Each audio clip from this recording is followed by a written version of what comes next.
So, మనం travel చేసేటప్పుడు కార్‌లో గాని, బైక్‌లో గాని వెళ్ళేటప్పుడు లిఫ్ట్ ఇవ్వడం, తీసుకోవడం ఇవన్నీ సర్వసాధారణం.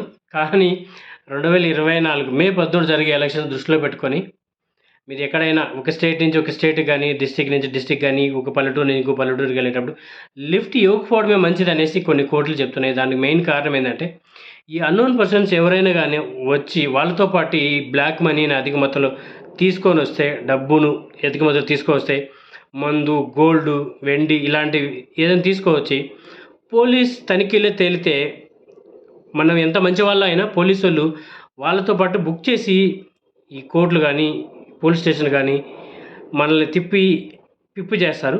సో, దయచేసి ఈ ఎలక్షన్స్ అయిపోయే వరకు అన్‌నోన్ పర్సన్స్‌కి ఎవరికే గానీ లిఫ్ట్ ఇవ్వద్దండి. ఒకవేళ మీ మనసు పెద్దది లిఫ్ట్ ఇవ్వాలనుకుంటే ఇలాంటి ఈ కోర్టులు, కేసులు ఖచ్చితంగా ఉంటాయి గాబట్టి దృష్టిలో పెట్టుకొని అతను ఏమి ఎత్తుకొస్తున్నాడో ఒకసారి చెక్ చేసి లిఫ్ట్ ఇచ్చే మంచిది. నాకు తెలిసి ఎవరికీ చెక్ చేసే అంత సువిశాలమైన హృదయం అయితే ఉండదు కాబట్టి మీరు బెటర్ ఇగ్నోర్ చేసి లిఫ్ట్ ఇవ్వకపోవడమే మంచిది.